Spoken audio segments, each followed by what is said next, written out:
testifying. Do you have any questions about the rights that previously? Have you had plenty of time to talk with your attorney regarding the decision to testify? Do you need any more time? All right. Do you want to testify in this case? Okay. I find that the defendant has decided to testify and that the defendant has a complete understanding of his rights. Everybody ready for the jury? That's right. Okay. And just a housekeeping. I'm going to put, I know that I've sworn Mr. Scott to respond to those questions outside the presence of the jury, so I'm going to swear him in again to testify in the case. All right. You may go ahead and bring in the jury.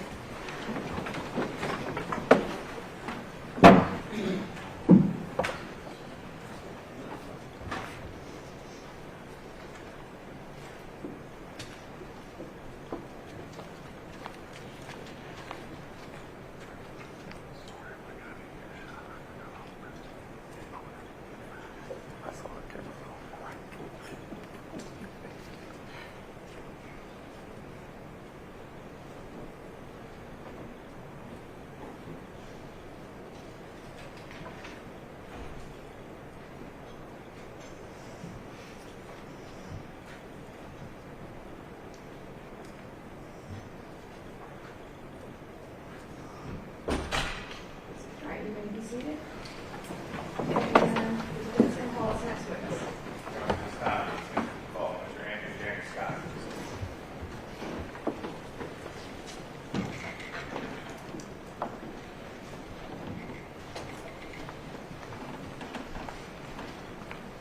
Mr. Scott, please raise your right hand. Do you swear or affirm the testimony given in this case is the truth, nothing but the truth, so help you God? All right, you can lower your hand and have a seat. And I think the microphone is probably in the right spot, but feel free to pull it forward or adjust it as needed. If you would, please state your name and spell your last name. Anthony James Scott, Scott, S-C-O-T-T. Okay. Mr. Scott, as you said here today, how are you employed? Construction. Who do you work for? Franco. And what do y'all do? Develop, land development. Okay. And what's your title within what's your job? Land acquisition. Okay. Prior to working for them, had you ever worked in law enforcement? Yes, sir. When did you work in law enforcement? 2011, 2015. Okay. Now I'm going to ask a little bit personal questions. Where were you raised? Raymond, Buchannan, and Dallas. Okay. And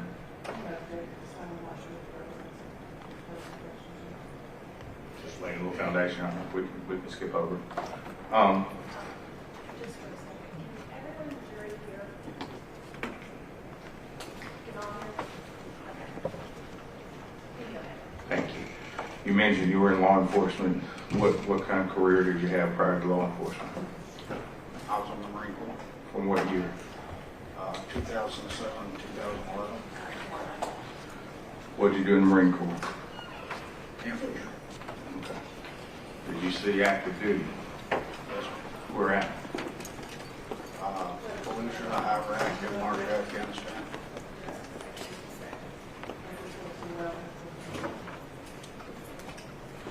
Just trying to build a little background like anyone else or any other witness.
You mentioned after the Marine Corps, you were in 2007, 2011, and then you went to work at Georgia State Patrol. What sort of training did you receive to go to Georgia State Patrol? Went to the 89th Trooper School, Okay, and where's that at? for South Georgia, Jib State. And how long is that? I believe it was 13 weeks. I can't remember how long it was. Fair enough. And at some point in time, where were you stationed, or which post did you go to? Hold on just a second. Jury cannot hear, so if you can pull that microphone towards you a little bit, please. Is that better? Okay, Thank you. thank you. So where were you sent by Georgia State Patrol first? Thomaston. Okay. And how long did you work in Thomaston? Just about a month for field training. After that, where were you sent? Or where was your next? Jasper. Okay. And how long were you in Jasper? A month for field training. Okay. After there, where were you? Cartersville. And how long were you in Cartersville? About a month for field training. Okay. After that, where were you sent? Post Fort Villarica. Okay. Is that where you become what's known as a regular trooper or slick sleeve trooper? Yes, sir. Okay. Now, so we can talk a little bit about this. How many accidents would you work, crashes, collisions, would you work on an average day at Post 4? Anywhere from 2 to 10 a day. Okay. What areas were you covering? Carroll and Douglas County. Okay. Now, the date we're talking about today was a weekend. What was your area during the week? Weekend, excuse me. That night I was assigned to Carroll County. Okay. And what was your shift hours at that time? 10 p.m. to 6 a.m. What's that called within the department? What do y'all call that? midnight shift. Okay. How long had you been on midnight shift? I do not recall. It's normal that every trooper at the post at least work 3 midnight shifts a month. So that was part of my 3-day rotation for midnight shift. Okay. Let's go back to September 26, 15. Do you recall how your work day started? Let's just ask that. What'd you do? Got in my car and clocked in on duty off my computer at the house. Okay. As I was leaving the house. Okay. And you'll have to give us address, but where do you live approximately? Buchannan. Okay. And for those who may not know, Buchannan to the accident site's how many miles approximately? I'd say 5-6 miles. Okay. And so you started work that evening, you said 10 o'clock, is that right? Yes, sir. All right. What do you remember you did first that night, work-wise? Just out patrolling and nothing significant. Okay. At some point in time, did you meet some guys from Bremen? Yes, sir. Why and where? Right there in Bremen under I-20 just to work traffic. Okay. And why were you meeting them there? Was there a reason? No, there was no reason. Okay. At some point in time, let's talk about your radio. Was anything going on with it then? It was dead and needed to be charged. Did you have a charger in the charger? Did you have a charger in your truck? No, sir. Okay. What did you do with your radio?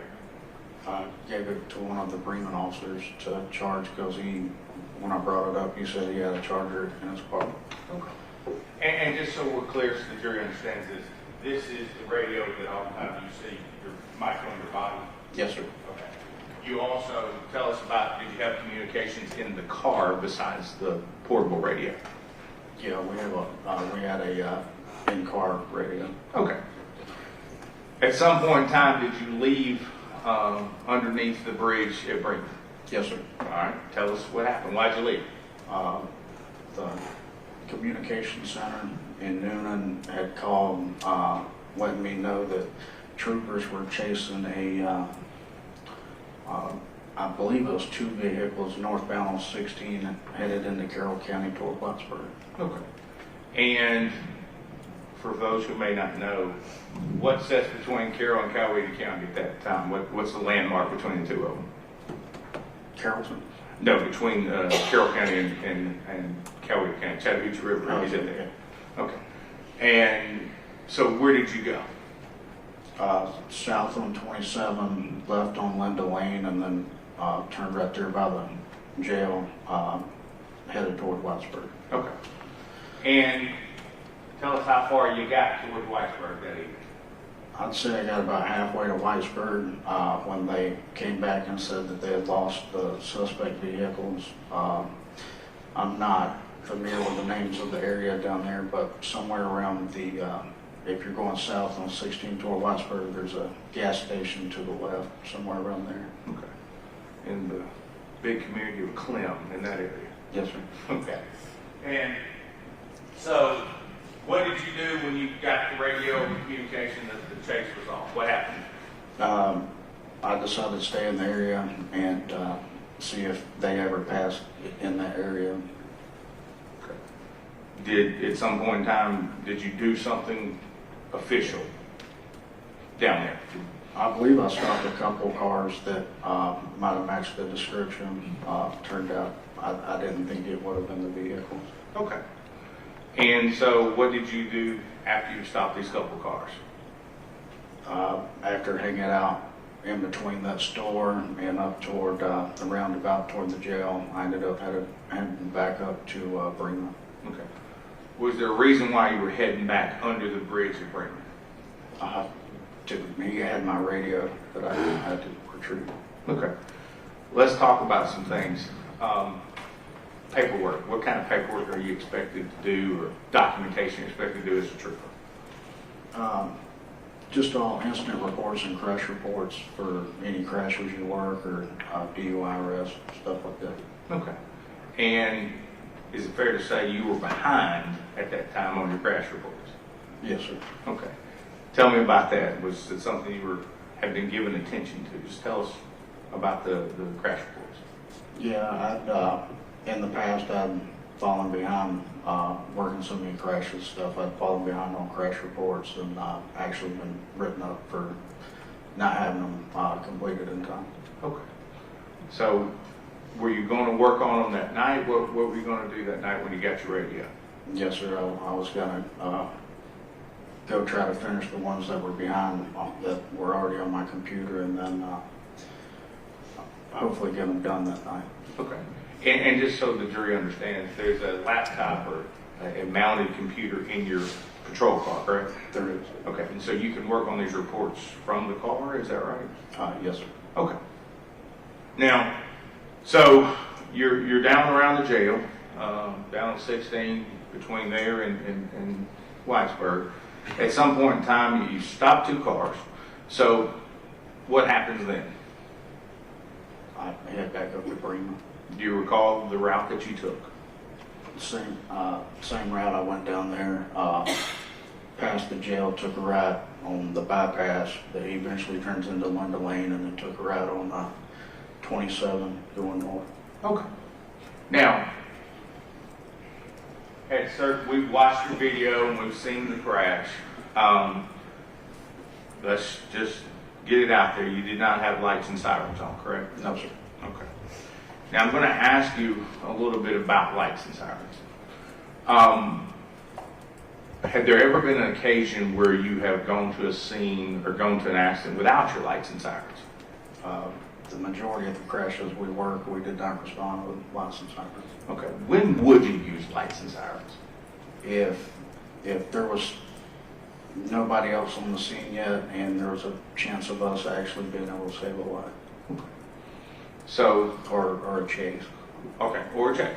Okay. And so you approached the area of Bremen without your lights or sirens on? Yes, sir. Okay. And you had not, just to be fair, not been dispatched anywhere, had you? No, sir. Okay. Now, we see the crash, and we see where your car ended up. We've looked at that all week. What do you remember doing right before the crash? As far with your car? Just driving. Okay. All right. Moments before the crash, which direction did you turn? Left or right? Tell us what you remember. Not fully turning, but moving your vehicle? Did you go right, did you go left? We heard you testify earlier in the video, or not testify, but make a statement earlier. Do you remember going left or right? Well, when I noticed the car to the left, I went to the right in the right lane. And why? Why did you go the right lane? Because I mean, thinking that they would see me, I figured they would end up stopping right there, and I didn't want a chance to hit them. Okay. And at some point in time, we see you go back to the left. Why did you do that? Because I know that they continued traveling to my right, so I realized that they weren't going to stop, so I tried to go left. Okay. And during your training as a trooper, did you take a class called EVOC? Yes, sir. Okay. Do you recall any of that training concerning a situation just like this? What you trained to do? There's no training for that in actual EVOC or advanced EVOC. Okay. Were you ever There told? wasn't at the time. Have you ever been told what to do in that situation? Yes, sir. What have you been trained or told to do? To go to where the car was coming from. Okay. But your initial instinct was to go right? Yes, sir. All right. Now, after the collision, we see your car one place and the Nissan another. What do you do after your car comes to an arrest or stop? I can't remember which one I did first, but I activated my blue lights to let people know there was a hazard, and I notified the communication center that I was involved in at 1050. And 1050, just so the jury knows, what is a 1050? A crash. Okay. What'd you do after that?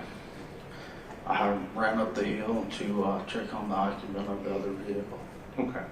Now, do you remember which side of that vehicle you went to? The driver's side. Okay. Any reason why the driver's side? That's just where I knew I'd find at least somebody. Okay. Because the vehicle had been driven by somebody, is that fair? Yes, sir. Okay. What'd you do? I don't actually remember any tires spinning or anything like that. I just remembered a lot of smoke, so I wanted to get the occupant to a safe area. Helped the driver out and walked him to the shoulder of the road and just told him to sit down and not move. Okay. After that, did you have any involvement with the accident scene after that point in time? No, sir. Okay. Now, we've heard testimony today. You were taken somewhere after the scene. Where were you taken? Tanner Carrollton. Okay. Who took you? I do not know. Okay. Fair enough. What happened at Tanner Carrollton? They just assessed me and took my blood. Okay. And you agreed to have your blood taken. Is that correct? Yes, sir. Okay. And that was taken at the hospital that evening, correct? Yes, sir. All right. Now, with regards to anything else involved in this investigation, you had no part in it. Is that fair? Yes, sir. Okay. I want to ask you, has this incident been hard for you? Yes, sir. Just ask him his present sense impression both then and now.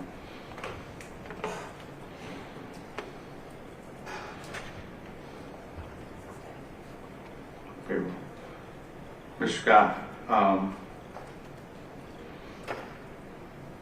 prior to this accident, September 15, you mentioned you'd worked for the State Patrol for approximately 3.5, 4 years. Is that correct? Yes. Okay. Had you ever had a collision in one of those State Patrol vehicles before? Yes, sir. All right. Tell us about that. Besides, John is simply basing his history with the State Patrol, and they made it clear that that's the job he had at the time.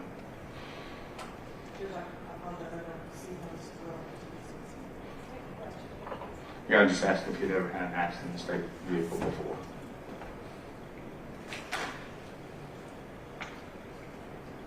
The objection is relevance. That's all I have, Mr. Scott. Stay, I have some questions for you. Thank you.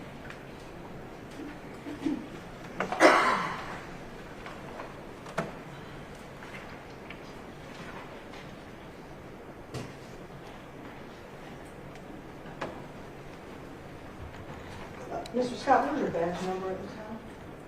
121.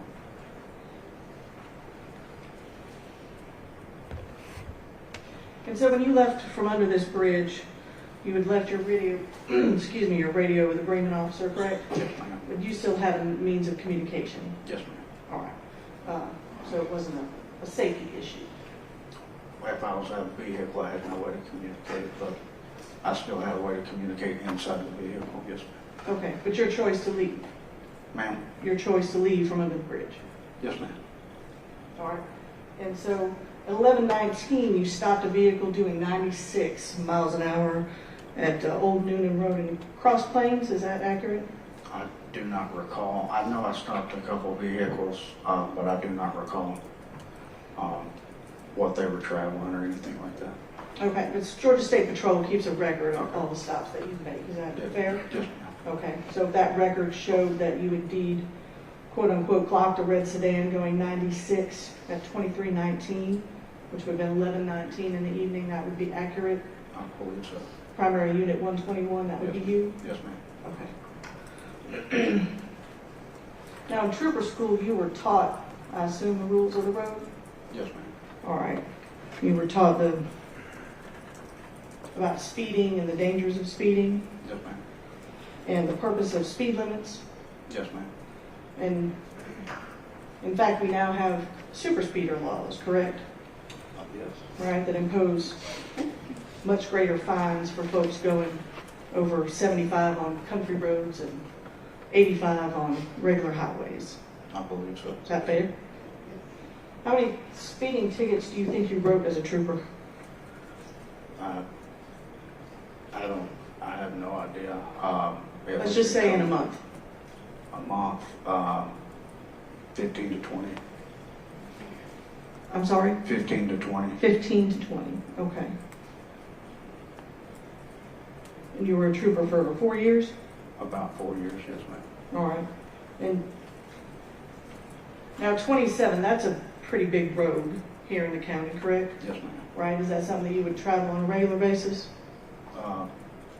If I was assigned Carroll County, that might be one of the roads I got to a crash or a call that I was responding to. Okay.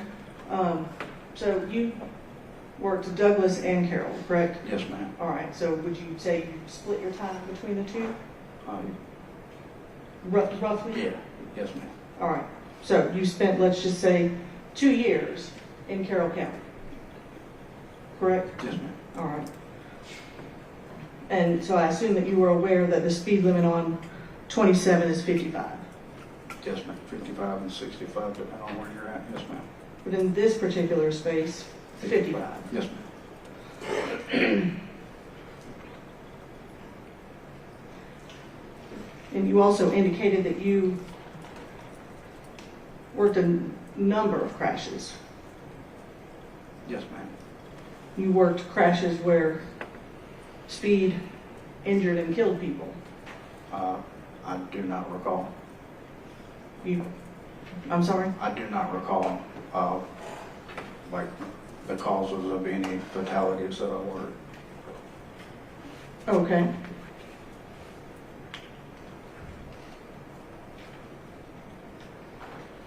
And so as a law enforcement officer, there are opportunities when you are permitted to speed. Is that accurate? Yes, ma'am. When you are on your way to a call with your lights and sirens, responding to an emergency, Yes, ma'am. okay? Perhaps chasing someone who's fleeing, Yes, ma'am. okay? None of those instances applied in this case though, did they? No, ma'am. All right. Now, we did talk a little bit about EVOC. You said that they didn't train you to turn to where the vehicle is coming from. That wasn't part of your training. Do you remember your EVOC training?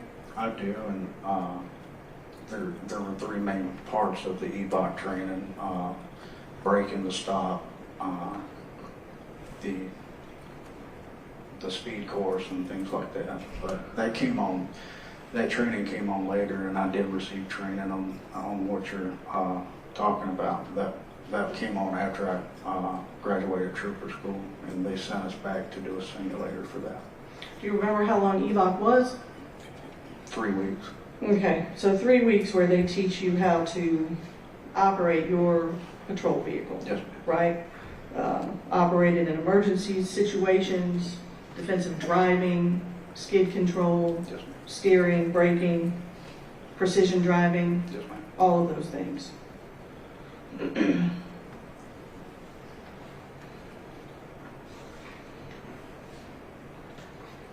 And then in 2013 of May, you had an additional 2 hours of patrol simulated driving. That might have been what I was just talking about, I'm not sure. Okay, and April of 2014, pursuit liability and due regard. Yes, ma'am, that has to do with running blue lights and sirens, yes, ma'am. Okay, and what does due regard mean? Or even if you're running blue lights and sirens coming up to an intersection and there's a red light, you still have a due regard to yield to the cars that have the right of way. Sure, so due regard to other drivers on the road. Yes, ma'am. Okay, and then in June of 2014, another patrol simulated driving course. If it's what it says, yes, ma'am. Okay, and then again in 2015, your pursuit liability and due regard, once again. Okay, so another 12 hours of training about the operation of your vehicle. Yes, ma'am. Now I want you to talk to me for just a minute. Tell me about your push bumper. What's that Just what for? it was used for. Yes. Mainly, like if there was a disabled vehicle in the roadway, you could use it to slowly push the vehicle out of the travel lane so there wasn't a chance anybody's tracking the vehicle. Or during a chase, you could perform the pit maneuver to safely get that hazard off the road. And it's essentially there to protect your car, correct? From damage? Yeah, it can be used to, I mean, it can protect your vehicle from damage, yes, ma'am. Sure, because if I'm pushing somebody's car with my car, right, I'm probably going to break something. Fair? Yes, ma'am. Okay.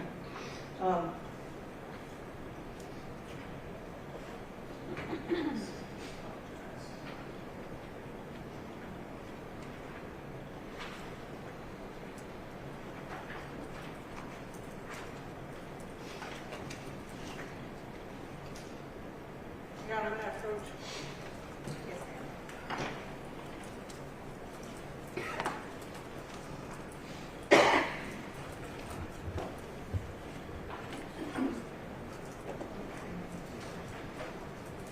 I'm going to show you if they mark the state 67, 68, 69. Can you look at those numbers, Yes, ma'am. please? Do you recognize what's in those pictures? Yes, ma'am.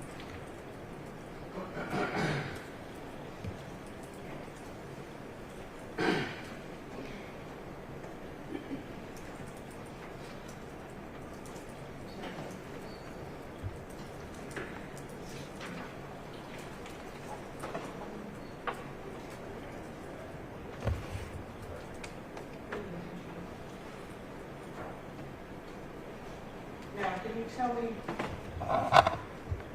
what these signs are on each side of this road?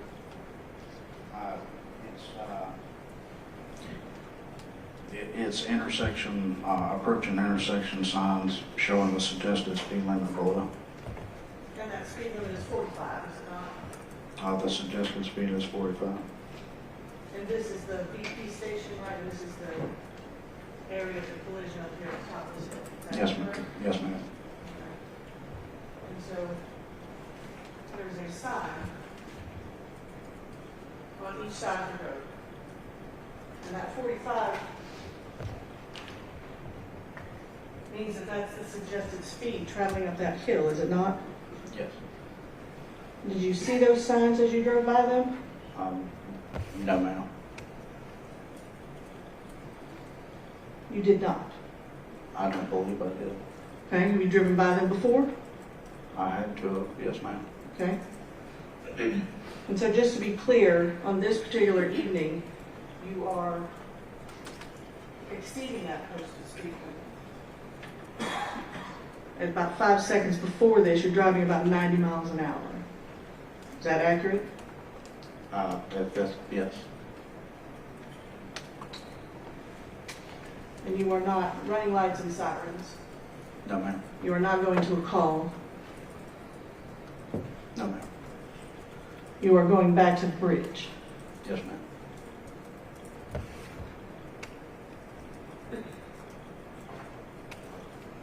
Thank you. Your Honor, that's all I have. Just got to think after you allow the turn. Yes, Mr. Scott, you may get back to the table of yours, I mean.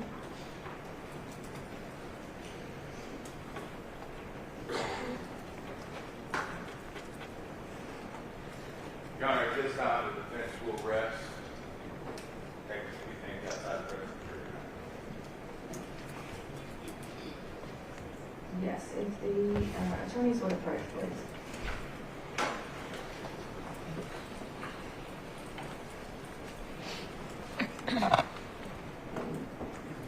We're just talking